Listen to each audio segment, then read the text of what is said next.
All right, thank you. It's 11:04. A group of tourists from Iowa are out of Israel this morning and on their way back home, all while a new wave of attacks begin. The 18 Iowans that were in Tel Aviv for a Holy Land tour have safely made it out of Israel.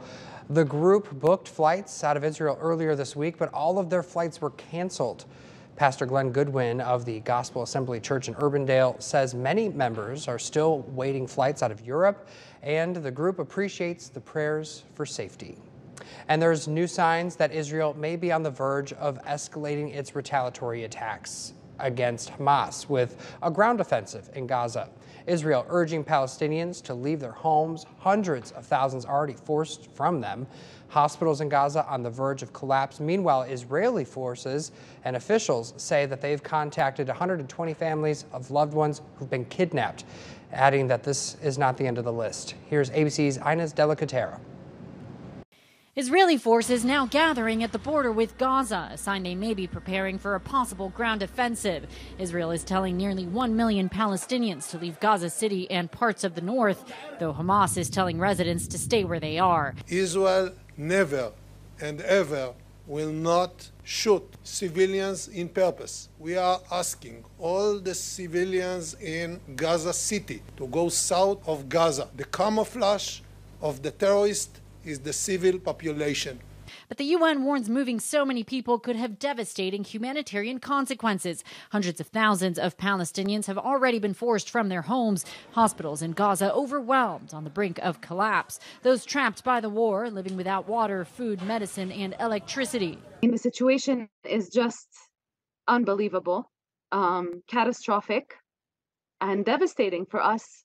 Israel's military says it hit 750 military targets overnight, including underground Hamas terror tunnels, military compounds, and other Hamas targets. The unrelenting airstrikes in retaliation for the brutal attack by Hamas militants. At least 1,300 men, women, and children killed, others taken hostage. Encountering ISIS, I felt as if we were staring evil in the eye. In what we've seen from Hamas, it takes that evil to another level. Secretary of State Antony Blinken met with Palestinian Authority President Mahmoud Abbas, extending condolences for the Palestinian civilian victims, and discussed U.S. efforts to prevent the conflict from widening. And there are growing fears this war could spread, with Iran a sponsor of Hamas, saying overnight that opening other fronts could be possible. Inez Delicatera, ABC News, Tel Aviv, Israel. An Iowa State professor who has done years of research work in Syria focusing on Palestinian refugees says this conflict goes back 75 years.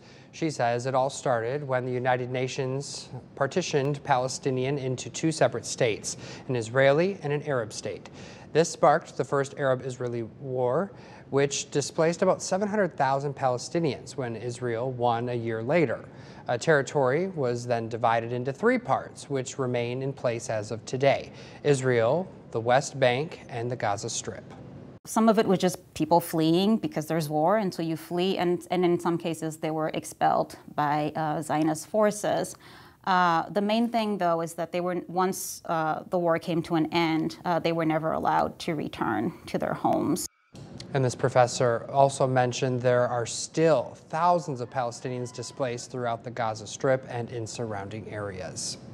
This morning, law enforcement across the country are on heightened alert after Hamas call for a global day of rage. Now, federal officials are saying that they do not know of any credible threats of violence in the U.S. today. Law enforcement is still taking this seriously, though. In Michigan, police have arrested at least one person in connection to an online threat against Palestinian Americans there.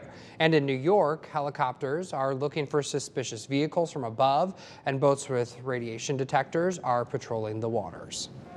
We have directed the NYPD to surge additional resources to schools, houses of worship, to ensure that they are safe. We're also seeing other countries like France banning pro-Palestinian protests indefinitely, and the National Security Council and Ministry of Foreign Affairs are recommending that Israelis stay away from demonstrations and protests.